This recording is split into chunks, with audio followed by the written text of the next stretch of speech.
Vshojo was a US-based VTuber agency that was founded in 2020 by Twitch employee and company CEO Justin Ignacio, best known under his online moniker Gunrun, and YouTuber Philip Fortunat, best known under his online name Mountain Dew, with the goal being to provide complete freedom for their talent while still providing vital resources like sponsors, PR, and other things online content creators need guidance with. Vshojo was a smash hit thanks to their talent in the online content creator space being that influential, no thanks to Justin's natural understanding of the online streamer space, as he was the builder of the unlimited IRL streamer backpack and was one of the most influential people in the rise of IRL streaming itself. However, the story of Vshojo isn't one of prosperity, as despite the surface seeming to be like any normal successful company in the VTuber scene, the company was shut down in July 2025 just 5 years later, all thanks to their own nasty controversies they brought completely upon themselves coming to light. Before I get into that, however, we must first start where it all began, as despite the news coming as a shock to many, past events paint things in a much different light in hindsight.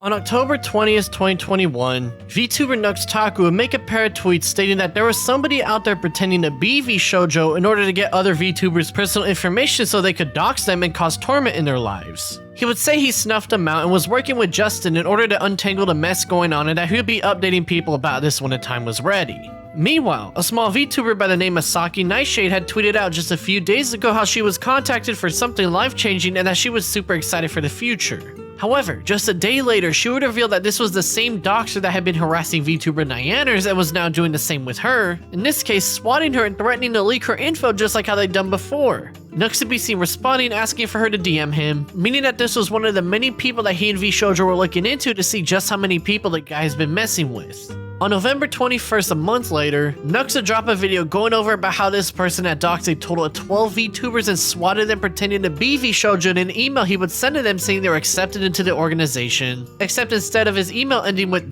.com like the actual company, it ended in .org instead. It was a super sneaky way to get people's info, and the fact that 12 total were caught in this mess showed that he wasn't new to this kind of stuff. But Nux would reveal that he and Justin were able to find his real identity thanks to one of his own screw-ups, such as a Nux fan leaking this info to the man himself after realizing this doxer was going after a content creator that he was a fan of. Something that's worth noting is that in the video, Nux repeats multiple times how he and Justin worked together on this alongside other accomplices. At this point, I message the Gunrun, who follows me on Twitter. Let's go, absolute legend. I say, yo, send him a screenshot of the email. I say, is this legit? Is this your guy? And he says, no. We knew about this guy for 2 weeks. He is doxing and swatting. Working with the Gunrun, who was working with law enforcement directly, we managed to actually put together so much info about this dude. He will never be doing anything like this again. In fact, on Twitter when Nux made the announcement to his fans on there, Justin would make an official statement through the Vshojo account itself and thank him for what he did, basically co-signing his actions, quote, "There is still a lot of stuff we can't share publicly, and while Vshojo applauds victims for fighting back, we ourselves are not in a position to disclose details about the gang itself." This basically means that Vshojo and Justin in specific were cool with what Nux did when it came to exposing this plot going on, because if they weren't, they wouldn't have even bothered to reply under his tweet exposing this entire mess to begin with, let alone thanking him in the opener. It seemed that this was just another example of some crazy person online that was exposed. But this is the part where things get really interesting, as despite Vshojo, the company, being cool at Nux's actions, their talent was very much not happy that he revealed this info to the public. In fact, Nyaners, one of the people who had been dealing with this doxer, would put out a message on her Discord saying how she doesn't condone him making the video because it feels like he was doing it to take credit away from Vshojo's hard work behind the scenes and that he was using the situation to make easy money, notably saying that at one point he was apparently told by Vshojo themselves to not release the video as it could be harmful to the talent who was targeted by the doxer given the attention he wants. The rest is mainly saying how she believes he didn't actually care at all about them and just wanted to make a quick buck and get some clout. But that claim of him being told to not post the video by the company is what caught many people's eyes. As if that were the case, why would they co-sign his video to begin with in the Twitter statement they made? Vshojo put out an official cybersecurity statement on the matter, in which they revealed things like how the docs have been harassing their talent since spring that year, and that the fake domain was created only a week before Nux was contacted and it was terminated, also stating that it was actually only 2 victims that were ever doxed rather than the 12 that Nux said in the video. Nyaners would then make another statement further pushing the narrative that Nux did this for selfish reasons and was told to not post the video, using the fact he made some small errors as a way to further tarnish his name, and also that because of him posting the video that Vshojo was forced into making that statement on Twitter as he made everything public. However, as we heard earlier, the video is painted as if Nux was working with Vshojo directly by the man himself, and so seeing that their talent was pushing against this was really confusing because you would think they'd be okay with it given he was working with the company. It was clear that things were a whole lot more confusing than it initially seemed, and so Nux would go on and make a tweet longer a few days later explaining his side of things now that the VTuber community was attacking him for his video. It's a pretty simple and straightforward statement, basically repeating the story again, but he would notably reveal that the rumors of him posting a video without Vshojo's permission were false and that he was never told to not post it.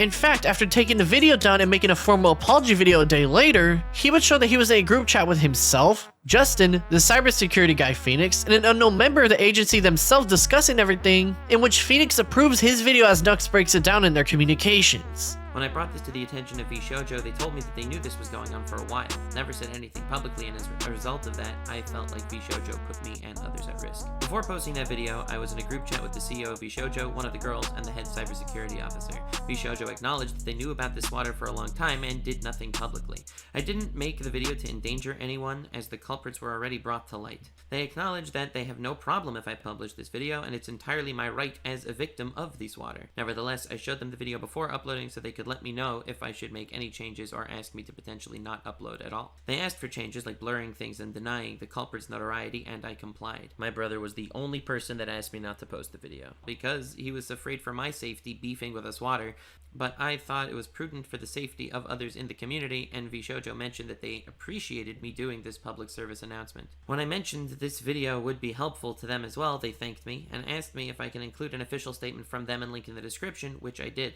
The statement was written with the assumption that the viewers watched my video. They still refused to mention that someone was impersonating them, and they continued to thank me for working with them. Their official statement had the header, "Thank you Nux for working with us," but it was deleted when some of the Vshojo girls got upset with my video and claimed that I was repeatedly asked not to post it, which is untrue, as I showed you. So it's clear that Nux was never told to not post the video and was even given pointers on what they didn't want him to talk about in the eventual upload, meaning that Nyanners is simply wrong with her assessment on Nux and was saying false things about him for some reason, and though the rest of the talent was still upset that he made the news public against their wishes, he was never told they were against it to begin with. However, given that Vshojo themselves never told Nux this was an issue, it makes sense why he posted the video as he was unaware how much they were against it. It makes all the posts that the talent made about him not caring for their safety and feelings ring hollow, because it's one thing if he knew he was doing them dirty, but he didn't know, and so it all became a giant mess of miscommunication all around. You still had talent like Project Melody pushing the narrative that Nux did the talent at Vshojo dirty, quote,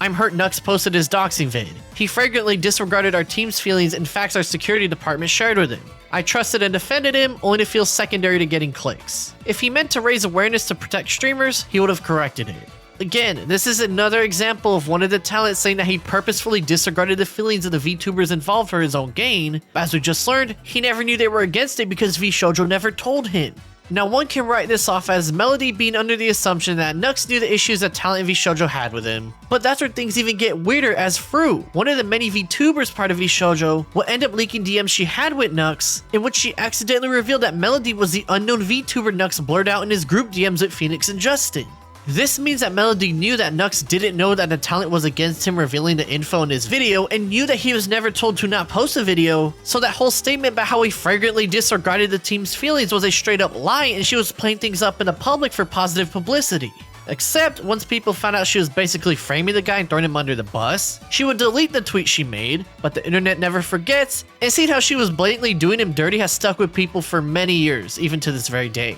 Now, after people realized that Nux didn't reveal this information for clout, but because he actually wanted to warn people about the doxer and wasn't doing it against the talent's wishes because he was never told they were against it, he would get apologies from people like Fruit and Ironmouse, the biggest VTuber ever, and overall, everyone moved on from this, seeing it was just one giant mess of miscommunication that blew up way too big, way too fast. Well, that is everyone except for Melody, as she would never make any sort of apology to the guy as far as I can tell. And since she was the one piece of talent on the company that knew the truth and still decided to throw him under the bus for brownie points online, yeah, I can't say I feel any sort of sympathy her way compared to everyone else. All those years of collaborating with the guy to grow her own brand only to backstab him. I can't say I'm surprised seeing this happen knowing how the internet influencer industry is like, but I digress. Now, on November 26, despite this situation seemingly being over, Justin will end up posting a Medium article breaking everything down from his side of things. However, he would go on the offensive immediately, such as leaking DMs and showing how he told Nux that posting this information publicly could be a bad idea as doxers thrive off attention, showing that Nux was at the very least aware they were on the fence about making the video.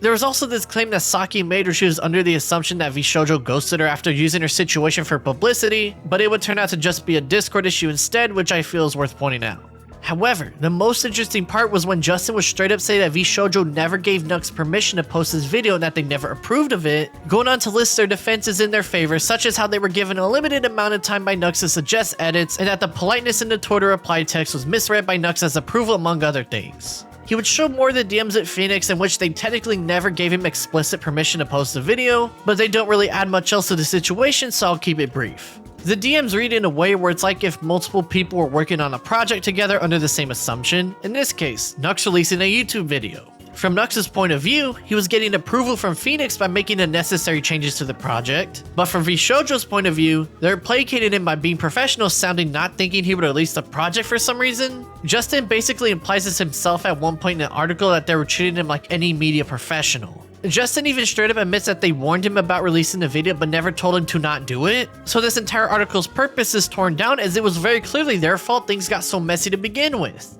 If they didn't want Nux to make the video, they should have just cut contact with him and made it very clear they do not want to be a part of his production, but instead they got into a 4-man group chat together and at that, gave him advice on what to not include in the video, making it very clear they were interested in it to begin with. Them saying they never wanted him to do it to begin with doesn't make any sense here, but it sounds like just some giant miscommunication mess that was all Vshojo's fault. So for Justin to use semantic language about how they technically never gave him explicit permission is just really pathetic. Like, Justin is technically right that they never gave him explicit approval to release the video, but it was obvious he was making a video and Phoenix was giving him pointers. So all they had to do was just tell him, hey, we don't want to be a part of this video and to not make it. Like, it's pretty obvious that the talent of Vshojo was told by them, hey, we told Nux to not make this video because it could affect y'all and that he didn't listen to us, but we know that that never happened, so now we have to figure out why were they lying to their talent about this. Either way though, everybody will move on from this and things will end off on an okay-ish note.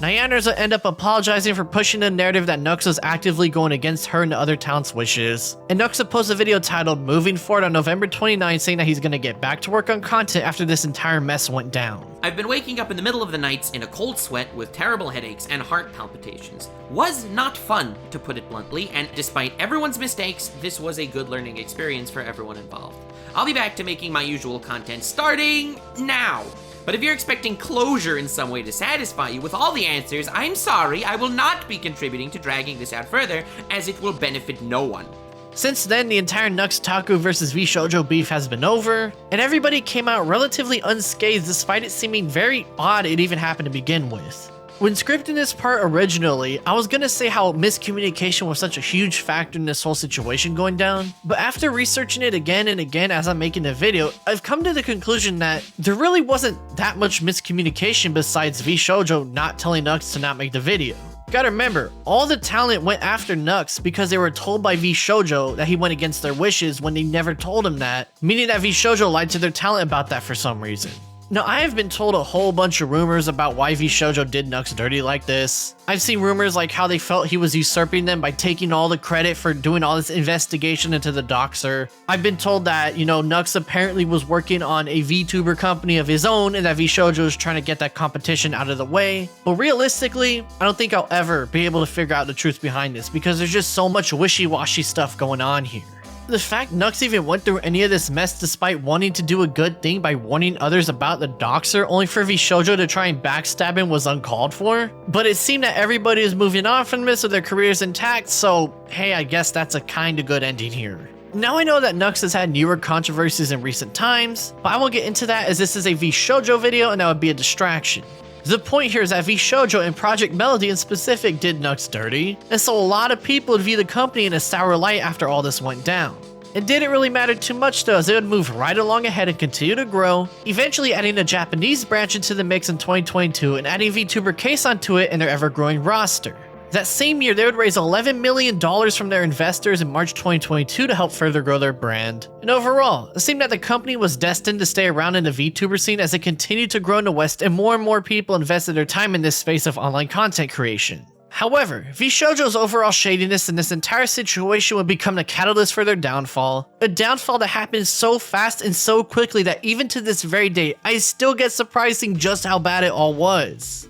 On April 28, 2025, Vshojo out of the blue announced that they were letting go of Matarakon in a week, one of their many talents on their roster. This came as a shock to many fans as nothing weird seemed to be going on between the two, and so people are now waiting to see what she had to say about the matter. Matara would make her announcement and say that she'll be continuing streaming independently as expected, but what was interesting is that she revealed this decision was made all the way back on March 6th, almost 2 months ago now, with Vshojo only announcing it now rather than back when the decision was made. This was very odd to see, as if the company was planning to drop someone off their roster for so long, you would think they would set up some sort of celebration plan as both entities moved on to their next venture, but it seemed like she was kinda just being kicked to the curb as an afterthought at worst. Nonetheless, while many fans are disappointed with the news, it wasn't anything bad to be honest, and so they would just move on with their lives like normal. However, just weeks after that announcement, Mountain Dew, one of the co-founders of Vshojo, announced that he was leaving the company entirely after working with them for the past 5 years, saying that he was doing so in order to explore new creative endeavors.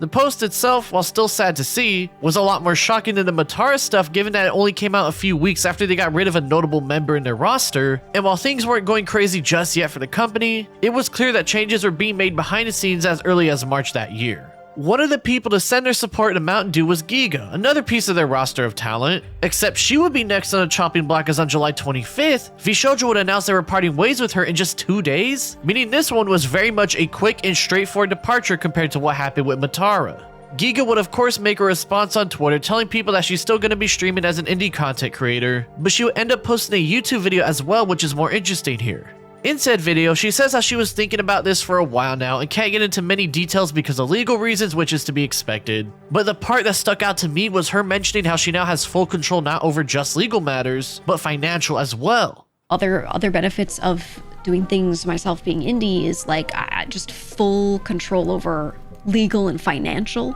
as well, right? Just I have my own lawyer hired in for everything financial. I am overseeing 100%. All the information on how everything's going and what status everything's at, aggregated in front of me all the time, is good because I'm a streamer, right? I could tell by her tone that this was something that was very much important to her and something she was very happy about now that she was going indie. And trust me, this notion of knowing her financial matters easier would be the catalyst for what's to come. Now, just 2 days later on the day they dropped GEEGA, Vshojo would announce they were now dropping Zentreya off their roster in about 2 weeks from now, and given the timing of everything going on, it was clear that things were afoot behind the scenes. Zentreya would make her goodbye post working for the company and of course would say she would continue streaming just like everybody else has continued to do, but again, this wasn't coming off like someone who just decided to part ways, as there was now 4 total major departures from the company in just a 2-month time span, with 2 of those coming within the same week. If things weren't going DEFCON 1 in the Vshojo community yet, they definitely now were, as on July 10th, just a day before Zentreya was dropped, longtime director of talent Panini would announce that she was leaving the company after working there for the past 3 years. It was clear by this point that things were going bad behind the scenes with the company beyond the typical expectations of egos butting heads or major disagreements going on,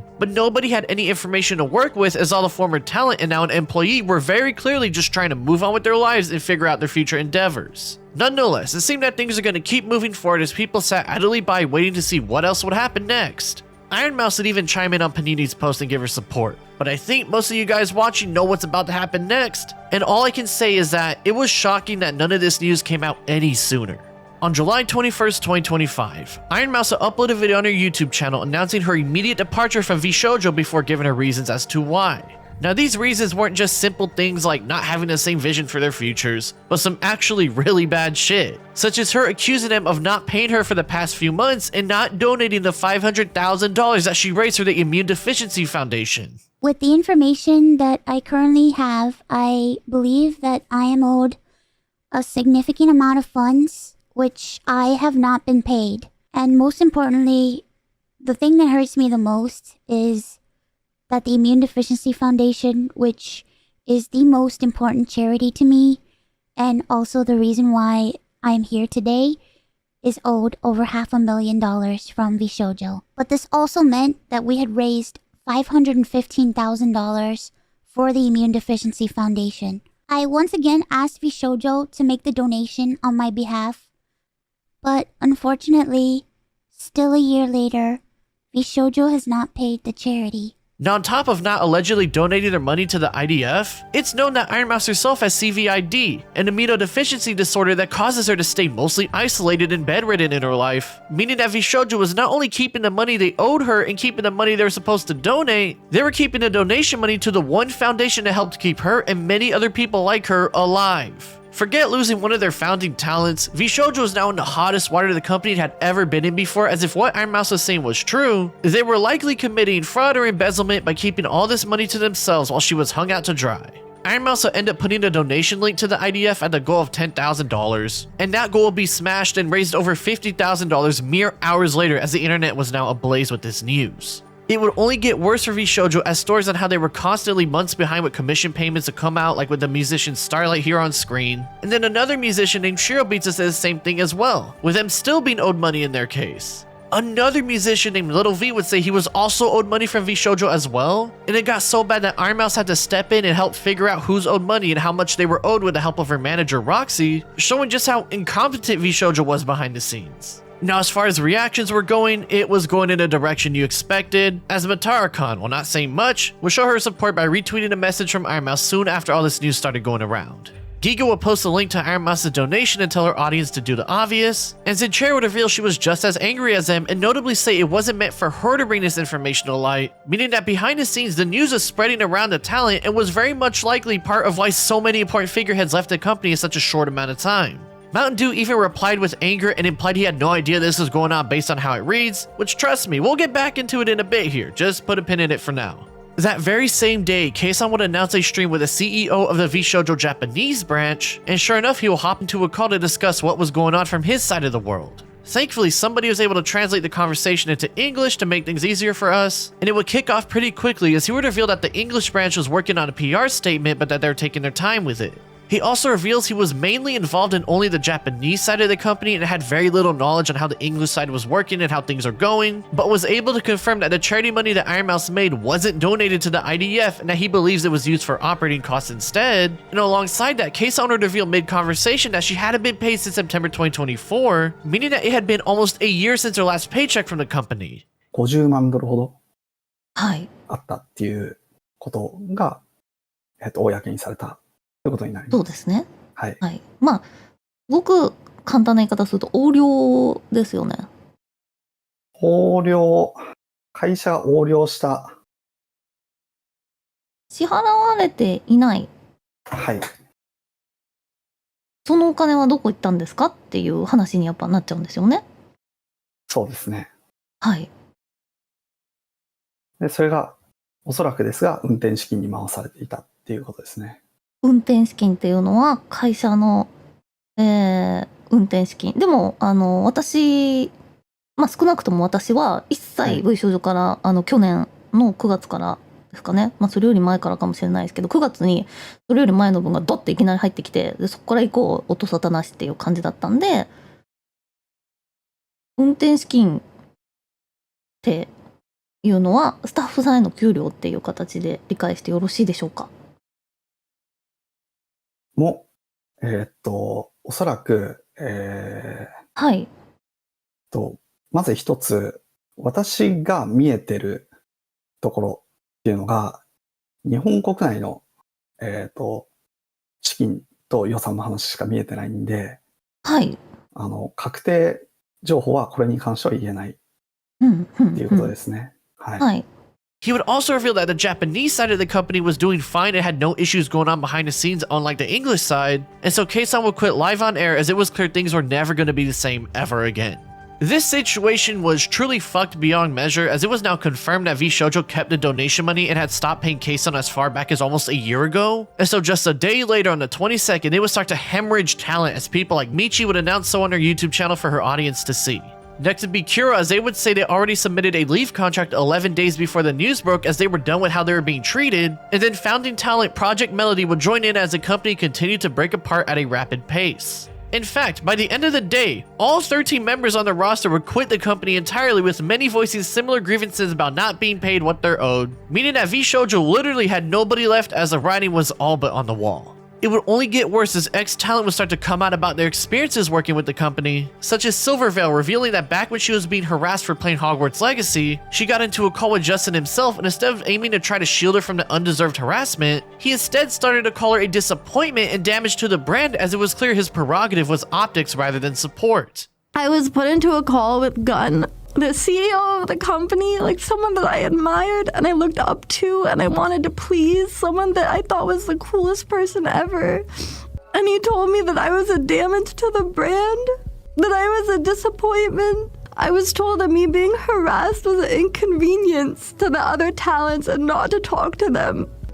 Optics were more important than their own talents' well-being. And I was suspended from streaming. Vei would put out a long-winded post about how they wanted a huge cut of her profits generated and them just generally being predatory when it came to the financial stuff, eventually making her sign an NDA to not speak about anything when leaving the company. However, the most interesting part here is that she would reveal that Mountain Dew had to be reprimanded for being a creep towards the talent and would actively shit-talk her to paint her in a bad light to as many people as he could, even calling him out for acting innocent on Twitter despite being a reason things were bad behind the scenes. Nyanders would even back her up and talk about a time he was talking mad shit about her to them once and trying to paint her in the worst light he could, showing that even though we still have no evidence if he had any knowledge on just how bad the monetary issues were, he was still a piece of work himself. There were even people who had signed contracts of Vshojo to debut in the future like Barry, but obviously they would back off after seeing they probably don't want to work for a company that wasn't even paying its talent. I mean, hell, there was even a story going around of an employee of the company who would reveal the real identities of their talent to other people. And if there's one thing you don't do in the VTuber world, it's reveal the identity of somebody who wants to be anonymous, as anonymity is a very important factor in how the culture works to begin with.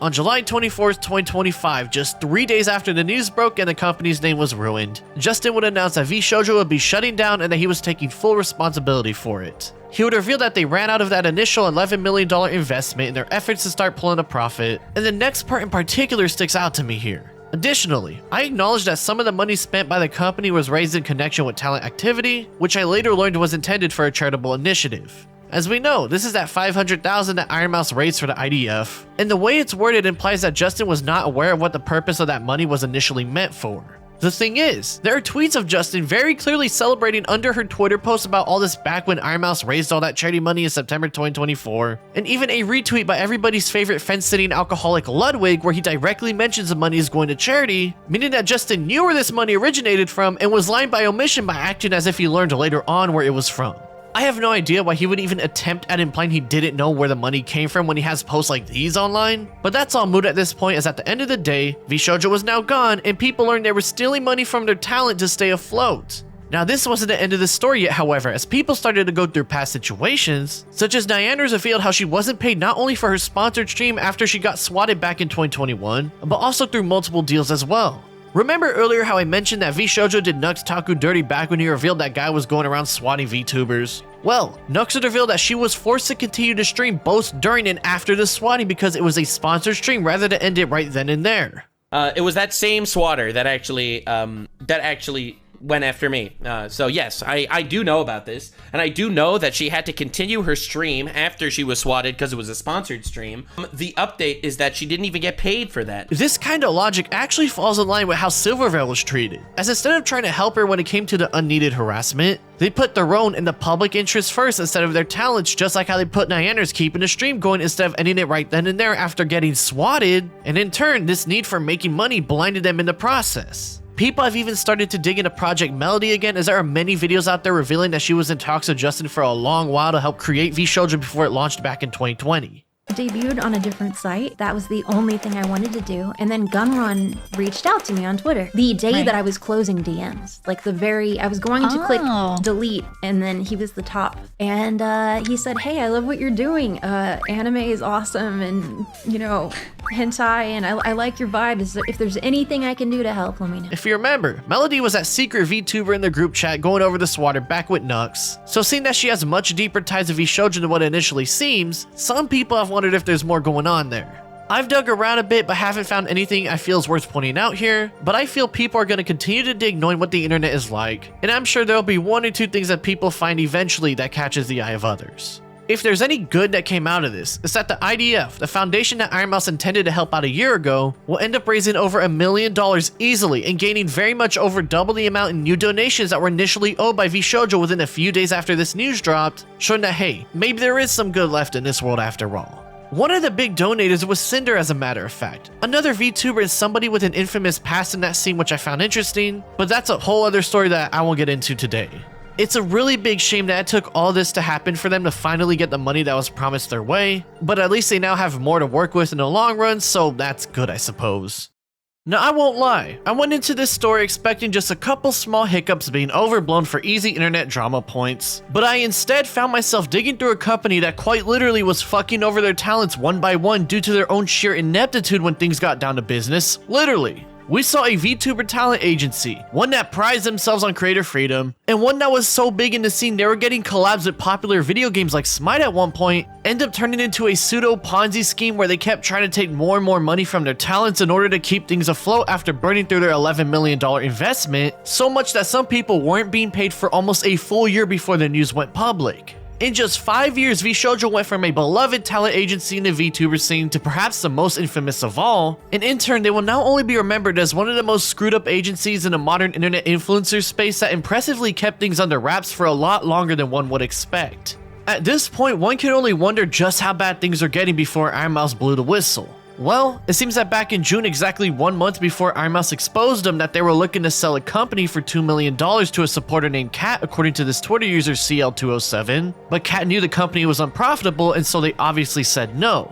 CEO would further say how Kat had always been a supporter and that they know the biggest investor Vshojo back during their investment run in 2022, and they speculate and say they believe the company was just run poorly rather than outright fraud. Somebody would get a hold of the most recent pitch deck Vshojo created and leak it all to the public, and while it has a bunch of information about, I feel the most important part would be the financial sheet provided to see how things are going. I only want to focus on the operating income in this case, in which you can see that in 2024 the company lost $2.4 million after accounting for everything, and by the end of 2025 they plan to reduce that to only $0.3 million and will likely start making profits by 2026. On their revenue streams page, it seemed the main three moneymakers they plan to go with in 2025 were sponsorships, merchandise, and IP licensing with an 80-20 cut apiece. And that all makes sense as it puts their brand front and center in the people's eyes. However, as we know, none of these plans came to fruition as they got exposed for not paying their talent in similar antics. And so in reading this, I feel I can speculate a bit here on what I think went wrong with the company.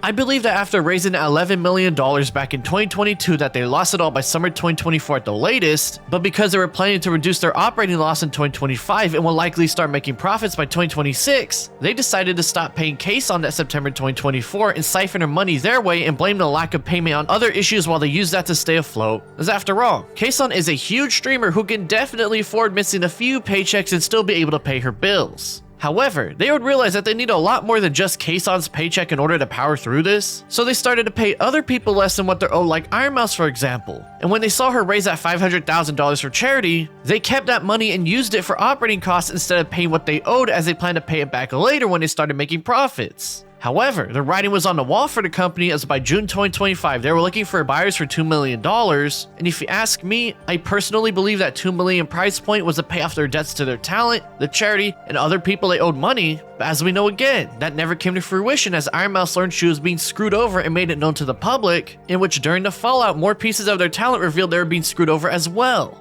I don't think anything here was malicious fraud or embezzlement with the purpose of scamming their talent out of money from the get-go. I think that Justin and other important company figureheads were incompetent and tried to circumvent shutting down by keeping the money they owed with the mindset they'll pay them back later once they started pulling the profit. It's just that this never happened because their talent was rightfully pissed off they were being screwed in the process and made it all public once they figured it out. But Justin and his crew still did what they did, and now not only is he and many other important figureheads of the company probably on the run as we speak, all that talent who was owed money will very likely not be seeing any of that, making all their hard work streaming for multiple hours a day an almost fruitless endeavor, but at least the public knows how they're being treated behind the scenes and can support them themselves in whatever ways they want if they so feel like it. It was clear that Vshojo's main plan to make profit was to use their talents' names for brand deals, merch, and other similar things, hence that 80-20 cut. But seeing how they fell apart only 3 years after that initial $11 million investment, it's clear this kind of financial plan simply isn't viable to run a company. Perhaps if they were paying their talents less in general or none at all and instead only played the role of a company who handled brand and merch deals, they could have possibly kept afloat. But they clearly bit off more than they could chew here with the entire plan going on and how the company was being built. It's almost funny and sad to think about because if what their 2025 financial sheet said was true, they likely would have started to make profits in 2026 and have continued to be around, but poor initial financial management and a lack of making that $11 million last longer killed them in the end. The writing was on the wall, and instead of shutting down when it was properly time to do so, they tried taking as much money as they could to stay afloat and reach a goal that was already out of their hands, and in turn screwed pretty much everybody over in the process as their house of cards came tumbling down. The only part that's been sticking with me as we wrap things up is the original Nux Taku situation that went down back in 2021. I have been thinking it over and over and over again, trying to find a reason as to why they screwed him over, because at this point I certainly believe Vshojo did it on purpose and it wasn't just miscommunication like it initially seemed. Like, I'm very confident they were telling lies to their talent about his intentions, as if you remember, pretty much every single person came out with a statement saying how they were disappointed he dropped the video despite knowing their wishes was against that, except he never knew that because Vshojo never told him, meaning that Vshojo lied to their talent saying they told Nux all that, and the talent believed him because they have no reason to believe their own company will lie about such a thing.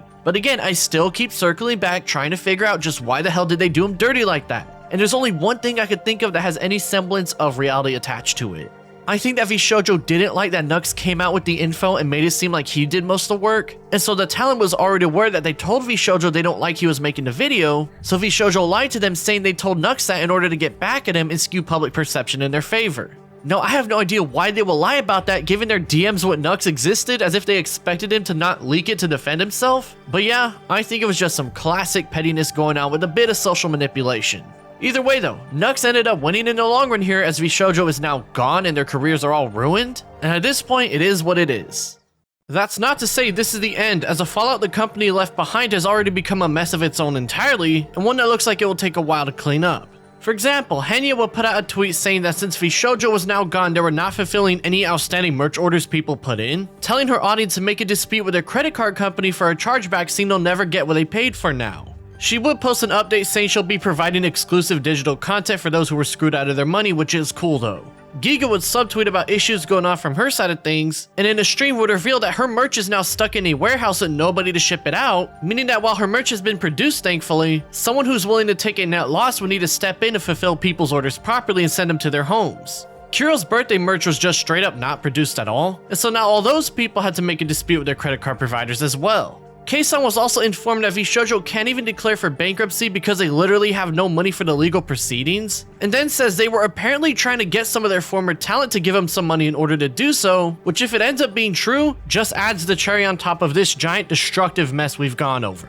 As y'all can see, the shit show left behind for the former talent to deal with was certainly annoying, as they either now had to tell their audience to ask for their money back from their banks or try to find other solutions to rectify the matter, but to people's surprise, Mountain Dew will end up coming back to the public to tell his side of the story on August 26, 2025. The document can be summed up pretty simply, with Mountain Dew claiming that he had no idea Vshojo was stealing money from their talent and that if he did, he would have left immediately. In fact, he goes on to explain that the reason for leaving Vshojo wasn't because he wanted to move on to other projects, but because he was let go by the company as a cost-cutting measure and was told to make a public write-up that sounded favorable to the both of them as to not drum up any drama. Mountain Dew would also leak some DMs he was having with Justin about his plan to launch a new VTuber agency himself and for any heads up on how Vshojo was doing, such as mentioning like a potential company sell or talent that was leaving or coming in. Justin would then get him into contact with somebody whose full name was redacted and is only known as Dew, in which Dew would make a vague statement on July 15th that bad news is going to come out soon after Mountain Dew inquired on any future things going on. Obviously, this was likely Ironmouse finding out they were stealing her money and preparing her video, and so when said video would drop, Dew would fess up and admit that they've been using talent money to stay afloat, with Mountain Dew taken aback by this shocking revelation he was just told, as he had no idea about their financial troubles. Dew would also notably say he had only been working for Vshojo for 3.5 weeks and was trying to get organized himself, and the DM leaks would end from that point onwards. There was some legal documents that Mountain Dew leaked as well, such as how while he was with the company, they called him the Chief Marketing Officer but was never given that title legally, and uses a document related to a failed merger in 2024 showing how only Justin and Vshojo's Chief Operating Officer Daniel Sanders are the only two names listed as the people running the company, with himself nowhere to be found. Basically, Mountain Dew was trying to show people how his role at the company was far smaller than it seemed publicly in order to show how he had no idea they were stealing talent money to stay afloat. And given what he's shown us, it does seem likely he had no idea any of this stuff was going on. He would of course not respond to the claims of being a creep to the talent and talking shit about it behind their backs, but I'm not exactly surprised given it's basically PR 101 to only respond to the things that are really bad, and being implied in a giant mess like this is far more important to clear your name in. Now, I don't expect him to respond to those claims either, knowing how the general internet stuff goes like, but maybe something else about this will come out one day. We'll just have to wait and see. Shout out to my channel members for helping support my content, and shout out to my bestie tier members Wrathwollen, Nami, Cody, Laura Hertzman, Cheems, Daniel, Mystical GB, Hyper aka V, and Trendy Dragon. Go check out my Patreon and YouTube memberships if you want to support me yourself in the description below, and I hope you join as soon as you can. Yeah, as y'all can probably guess, the Vshojo story still has some advancements to be made in the legal world given how things are currently going, but the main story at hand being one of the most infamous VTuber corporations, you know what, actually scratch that. One of the most infamous internet influencer corporations ever is officially over. I'm expecting more and more tidbits of info to keep coming out, and hey, maybe if this video does well, I might cover that whole legal mess once that's over. We'll just have to wait and see.